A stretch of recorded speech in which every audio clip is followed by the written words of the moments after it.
안녕하세요. 주제로 이야기한다. 주제입니다. 최근 윤석열 대통령이 계엄을 선포하고 또 계엄이 바로 해제되고 이제 뭐 탄핵이다 뭐다 이야기가 많이 나오고 있죠. 그래서 어제까지 국내 증시가 좀 많이 휘둘렸습니다. 앞으로 이 탄핵 어떻게 될지, 윤석열 정부 어떻게 흘러갈지, 시장은 어떻게 회복을 하게 될지 여러분들께 오늘 설명드리도록 하겠습니다. 오늘 설명 다 들어보시고 도움이 되셨다라고 하시면 저희 채널 마지막에 구독 한 번씩 꼭꼭 눌러주세요. 그럼 바로 설명드리도록 하겠습니다.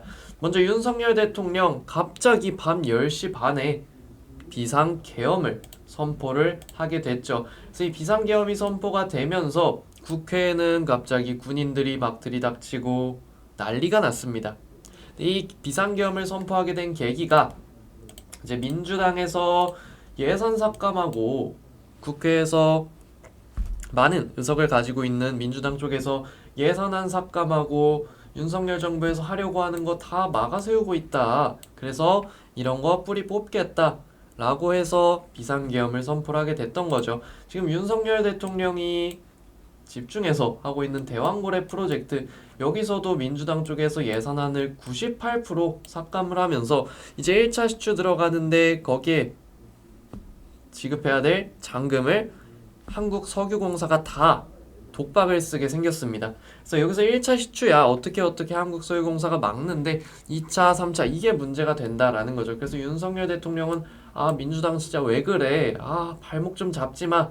이렇게 하고 이걸 뿌리 뽑고자 비상계엄을 선포를 했던 거죠. 근데 시장에는 이게 참 좋지 않게 반응을 했습니다. 근데 그래도 조금 다행인 게 이렇게 비상계엄이 선포가 되고 이런 이유들로 비상계엄이 선포가 되고 새벽 1시, 몇 시간 지나지 않은 새벽 1시에 다시 국회에서 이 비상계엄 해제 요구안이 통과가 되면서 바로 해제가 됐습니다. 그래서 국내 증시 당일날 장 개장은 비상계엄 상태가 아닌 그냥 평시 상태로 장이 개장을 하게 됐죠. 그래서 어느 정도는 다행히 방어가 됐다. 이걸 다행이라 생각해야 되는 건지도 참 좀 애매한데 그래도 다행히도 시장이 방어가 되면서 출발했습니다. 하지만 그 뒤로 계속해서 이와 관련돼서 국내 정치권의 불확실성이 나타나게 됐죠. 그래서 이런 부분들이 국내 증시 하방 압력을 엄청나게 강하게 가져오기 시작합니다. 그래서 어제까지도 시장이 정말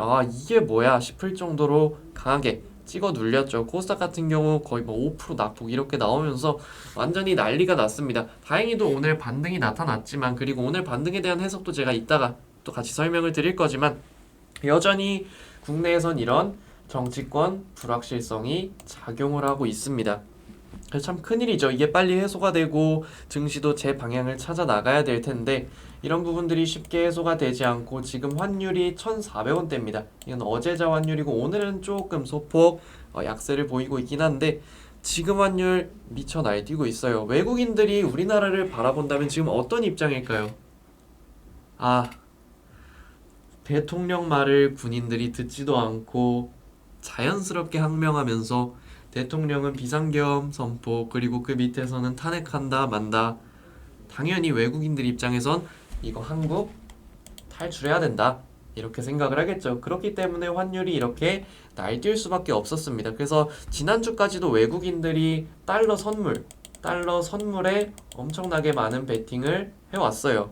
그리고 어제부터는 달러 선물 물량을 좀 줄여내고 있죠. 지금 시장 지수로 봤을 때 코스피는 그나마 방어가 되고 있습니다. 코스피가 방어가 되는 건 이제 정부 정책적으로 무제한 유동성 공급, 유동성 무제한 공급으로 주식시장 안정, 채권시장 안정, 외환시장 안정을 찾겠다. 그러면서 연기금도 삼성전자 계속 받쳐주고 있죠. 그래서 코스피는 어느 정도 방어가 됐는데 코스닥 같은 경우 어제까지 낙폭이 깊게 쏟아져 나오면서 지금 2022년도 저점까지 깼습니다. 금리 인상 사이클이 급격하게 그리고 또 우크라이나 러시아 전쟁으로 위험자산 시장이 위축되던 이때보다 지금 코스닥은 지수 가격 레벨이 낮아진 거예요. 시장이 어느 정도 찍어 눌릴 만큼 눌리긴 했다. 좀 저렴한 구간이면 틀림이 없다. 그런데 어찌됐던 국내 정치권의 이런 불확실성이 해소되기 전까지는 다시 고개를 들고 강한 반등을 이어가긴 어렵겠죠. 근데 지금 윤석열 대통령이 취하고 있는 자세가 좀 과거 트럼프 1기 당시의 모습과 비슷합니다. 트럼프 1기 당시에도 민주당에서 이런 예산 삭감을 했던 적이 있어요. 지금 국내와 좀 비슷한 상황이죠. 그래서 이때 트럼프 전 대통령, 이제 전 대통령 때니까 전 대통령은 국가 비상사태를 선포를 하고 그냥 예산 확보를 강행을 했습니다. 그리고 예산을 이렇게 딱 집행을 했죠. 그리고 나서 트럼프 전 대통령은 대법원에서 무죄 판결을 받아냈어요. 지금 윤석열 대통령 막 이렇게 이야기 나오고 있죠. 그래서 이것도 뭐 내란죄다 아니다 이게 이야기가 나오고 있는데 여기서 윤석열 대통령이 무죄를 받을지 아닐지는 지금 당장 확신을 할 수가 없습니다. 다만 트럼프와 조금 비슷하게 흘러가고 있다라는 거죠. 그리고 이때 트럼프 전 대통령이 이렇게 예산 집행을 강행하고 나서 미국 시장은 좋았습니다. 미국 시장이야 지금까지도 우상향을 해왔지만 특히 이때 이후로 미국 증시의 상승세가 더 크게 나타났어요. 그래서 이때 이후로 거의 코로나 패닉셀 전까지 쭉쭉쭉쭉쭉 올라가기만 했었죠. 저는 이렇게도 생각을 합니다. 지금 윤석열 대통령이 과거 트럼프 대통령을 모방하고 있다. 윤석열 대통령이 트럼프 대통령 전 대통령 때를 모방하고 있다.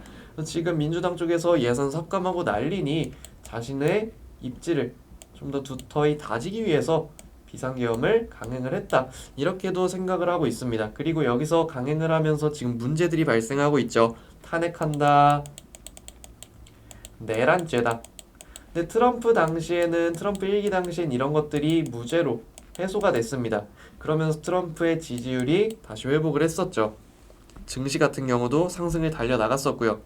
그래서 저는 지금 이 상황을 놓고 두 가지 경우의 수로 국내 증시가 다시 상승으로 달려나갈 수 있다. 이렇게 해석을 하고 있습니다. 그래서 그 두 가지 경우의 수에 대해서 설명을 드리겠습니다. 이건 제가 메모장처럼 제 생각을 적어놓는 곳이에요. 그래서 여기에 어제 적어놨던 글인데 이렇게 두 가지 경우의 수로 정리를 해서 적어놨습니다. 첫 번째 경우의 수, 윤석열 정권이 물러나면서 불확실성이 해소되는 경우, 이 경우는 지난 2017년 박근혜 정부 탄핵과 유사한 시장이 만들어질 것이다. 이렇게 제가 써놨죠. 그리고 탄핵 과정에서는 지독한 하방 압력에 시달리면서 정치 테마들로 시장 수급이 집중되었지만 탄핵 이후엔 이런 정치적 불확실성이 해소되면서 워낙 약세 움직임이 해소되고 또 증시 내에서 정치 테마주들의 강도도 떨어질 거다. 이렇게 제가 적어놨고요. 이때와 좀 유사한 게 이때 당시에도 국민의힘 보수 쪽에서는 이거 누가 책임질 거야? 이거 탄핵되면은 우리 당 자체가 책임져야 되는 거야. 이거 보수의 끝이야. 이런 이야기가 나왔었죠. 지금도 동일하게 나타나고 있습니다. 국민의힘에서 탄핵 책임을 한동훈 대표가 안게 되겠죠. 그렇게 되면. 그리고 국민의힘에서도 탄핵에 동의하면서 윤석열 정부가 헌법의 심판을 받고 물러나게 될 경우는 과거 2017년과 마찬가지로 이 모든 불확실성이 해소가 되고 강세장이 나타나게 될 겁니다. 근데 두 번째 경우는 제가 아까 트럼프 전 대통령 이야기를 해드렸죠. 이제 다시 대통령이 될 트럼프. 윤석열 정권이 탄핵을 피하고 트럼프처럼 임기를 유지하며 위기를 극복해 나갈 경우에 대한 게 두 번째 경우입니다. 그래서 이 경우는 윤석열 정권이 탄핵을 피하고 오히려 지금의 외환시장 불안정과 증시 불안정을 극복하는 과정을 밟아가면서 특히 한국 내 경제 같은 부분도 경제 부분으로도 좀 더 부양이 되는 그런 과정을 거쳐가면서 시장이 강세로 전환이 되는 경우라고 적어놨습니다. 그래서 이 경우에는 미국과의 교류가 트일 거라고 판단을 하고 있고 또 미국과 관련된 산업군들이 다시 시장을 주도하고 강세를 보이게 될 것이라고 판단을 하고 있습니다. 그래서 제가 지난 영상들 통해서 트럼프 당선인 이후에 국내 증시에서 좀 부각이 될 만한 것들에 대해서 말씀을 드렸죠. 그래서 이런 부분들이 다시 시장에 강하게 반응이 나올 거라고 바라보고 있고요. 그리고 제가 여기 써놓은 게 바로 그런 부분입니다. 일론 머스크 트럼프 중심으로 만들어지는 산업 트렌드 이에 포함된다 라고 적어놨죠. 그리고 윤석열 대통령이 다시 이 위기를 극복하고 회복을 해 나가는 과정이기 때문에 대왕고래 프로젝트 아까 윤석열 대통령 뿔났다 이거 예산 삭감 다 해버려서 한국가스공사가 독박쓰게 생겼다 이렇게 말씀을 드렸죠. 그래서 이런 부분들 국가 차원의 사업들로 윤석열 정부가 지지율 회복을 시도할 거기 때문에 지금은 일단 대왕거래 프로젝트가 크게 노출이 됐지만 이후에 추가적으로 국가 사업들 이런 것들이 쏟아져 나오게 되고 이를 중심으로 종목들이 강세를 이어나가게 될 겁니다. 그래서 이 두 가지 경우뿐이에요. 두 가지 경우. 그리고 결과적으로는 2017년도 정치적 불확실성이 해소되고 강세장이 나왔던 것처럼 지금도 이러한 과정을 앞두고 있다. 이렇게 바라보고 있고 우리는 그에 맞춰서 이 두 가지 경우 중 어떤 경우가 나오냐 이것만 신경을 쓰며 앞으로 종목들을 준비를 해 나가면 되겠죠. 그래서 이거는 조금 더 윤곽이 명확해지면 제가 좀 더 세부적으로 이에 해당하는 종목들, 산업 섹터, 테마 잡아서 영상 올려드릴 겁니다. 그리고 오늘 시장 반등에 대해서도 추가적으로 좀 이야기를 드리면 오늘 시장 반등, 코스닥, 코스피 양시장 모두 강하게 반등이 나타났습니다. 그러면서 개인들이 조금 이상해요. 개인들이 이상합니다. 그래서 오늘 장전에 제가 제 메모장에 썼던 게 어제 개인들의 포지션에 변화가 나타났고 개인들이 이상하다라는 게 개인들 포지션 변화가 나타났다라는 겁니다. 변화가 나타나고 달러 선물 매수, 현물 매도 거기 오늘 지수 선물까지 좀 하방으로 강하게 베팅을 했었죠. 개인들이. 그래서 기존 외인들의 포지션을 따라하기 시작을 했습니다. 지금까지 시장이 찍어 눌리는 과정에서 외인들이 이런 포지션이었고 지금은 이제 어느 정도 찍어 눌릴 만큼 찍어 눌린 상황에서 개인들이 이상하게 여기서 기존 외인들의 포지션을 추종을 하기 시작했어요. 그래서 시장 내 변칙적인 움직임이 나타나며 오늘장 불확실성 해소가 나타난 듯 마치 나타난 것처럼 반등의 움직임이 발생할 것으로 보인다. 그래서 이에 개인들을 뒤흔드는 시장이 나타날 것으로 보인다. 이렇게 제가 메모를 해놨습니다. 그리고 오늘 시장 동일하게 반등 움직임이 나타나면서 그런 움직임이 나타났죠. 개인들 코스피 순매도, 코스닥 순매도, 그리고 달러 선물이 일별치로 찍히지가 않는데 오늘 당일치만 찍히는데 이 부분도 보시면 오늘 개인들 유일하게 달러 선물만 엄청 샀습니다. 이는 왜 개인들은 지금 현 상황을 부정의 부정으로 해석을 하고 있는 거예요. 그렇기 때문에 달러도 앞으로 더 강세를 보일 거라고 판단을 하고 증시는 더 낙폭을 보일 거라고 판단을 하고 그렇기 때문에 이런 식의 포지션 변화가 나타날 수밖에 없었던 거죠. 그래서 이에 맞춰서 오늘 시장 반등이 크게 나왔고 외인들, 기관들은 개인들의 변화된 포지션을 흔드는 방향으로 시장을 조성을 해 나갔습니다. 당연히 지금과 같이 시장 반등이 나타나면 강세를 보이던 달러는 다소 안정세를 취하게 될 거고 증시가 반등이 나타나면 개인들이 매수한 달러 선물은 손실, 그리고 매도하고 있는 이 현물도 어찌 보면 손실이죠. 그리고 지수 선물 하방 베팅 그리고 롱 청산을 하고 있는데 이 부분도 결과적으로는 손실로 기록이 됩니다. 즉 오늘 나타난 반등은 개인들의 변화된 포지션을 뒤흔드는 시장이었다. 그래서 나타난 반등이었다. 이렇게 해석을 할 수가 있는데 제가 앞서 말씀드린 두 가지 경우의 수가 있죠. 이 두 가지 경우의 수에 의하면 시장 강세는 이러한 불확실성이 해소가 되고 불확실성 이후에 새로운 가닥이 잡혀 나갈 때 시장 강세가 본격적으로 시작이 된다라는 내용입니다. 그럼 지금 상황에서 개인들이 단순히 어제 오늘 포지션 변화를 이렇게 줬다라고 해서 지금의 반등이 진짜 반등이라고 볼 수가 있을까요? 아직 불확실성 해소된 게 없습니다. 정치권 불확실성 해소된 부분이 없고 매주 토요일마다 탄핵소추안 표결 진행할 거다. 계속해서 불확실성이 나타나고 있습니다. 즉 지금의 반등은 이런 식으로 개인들의 포지션을 한번 뒤흔드는 식의 반등으로 그칠 가능성이 높고요. 여기서 재차 개인들 포지션이 변동되는 시점이 나타날 겁니다. 지금 이렇게 현물 매도, 지수 선물 하방, 그리고 달러 선물을 매수하고 있죠. 이게 다시 뒤바뀌는 시점이 나타날 거예요. 이게 뒤바뀌는 시점에서 다시 한번 시장이 꺾이고 그렇게 되면 이건 어느 정도 이 불확실성이 반영이 되는 종착지다 이렇게 바라볼 수가 있겠죠. 그래서 그 시점에서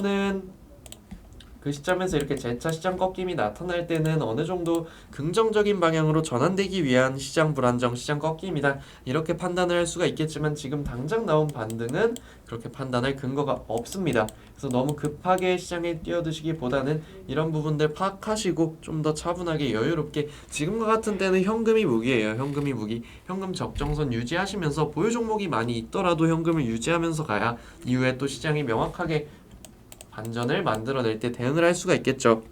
그래서 부디 차분하게 임하시면서 앞서 말씀드린 이 두 가지 경우의 수 이것들 꼭 기억하시고 이 부분들이 이어질 때, 이 부분들이 만들어질 때 그때 보다 과감하게 시장에 올라타시면 좋을 것 같습니다. 그래서 그렇게 된다라고 하면은 강세장이 이런 식으로 폭발적으로 나타날 수가 있기 때문에 특히 국내 증시는 너무나도 억눌려 있죠. 억눌림, 응축된 상황에서는 결국 이게 위로 터지게 되면 또 크게 터지게 됩니다.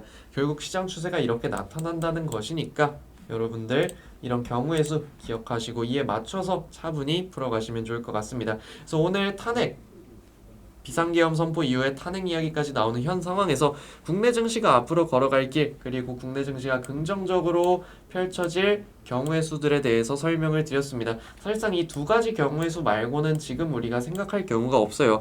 불확실성은 결국엔 해소가 되고 이 둘 중 한 가지 경우로 해소가 된다라는 거죠. 그리고 그 그림이 완전히 잡혔을 때는 이 안에 해당되는 부분들로 종목들이 움직일 테니 이 부분들 그때 여러분들 잘 체크를 하시고 넘어가시면 좋을 것 같습니다. 그리고 그 시점이 오면 제가 또 다시 한번 영상 통해서 움직일 종목들, 움직일 테마들, 움직일 산업 섹터 잡아드릴 거니까 저희 채널 구독 한 번씩 꼭 눌러주시고 영상 알림 설정까지 눌러주셔서 영상 제때제때 업로드되면 바로바로 받아보시면 좋을 것 같습니다. 그리고 마지막으로 저희 채널 영상들 좋아요 한 번씩 또 꼭꼭 눌러주시면 너무너무 감사드리겠습니다. 구독, 좋아요, 알림 설정 이런 거 돈 드는 거 아니니까 한 번씩만 꼭 부탁드리겠습니다. 오늘도 시청해주셔서 너무 감사드리고요. 저는 더 좋은 영상으로 다시 찾아뵙도록 하겠습니다. 감사합니다.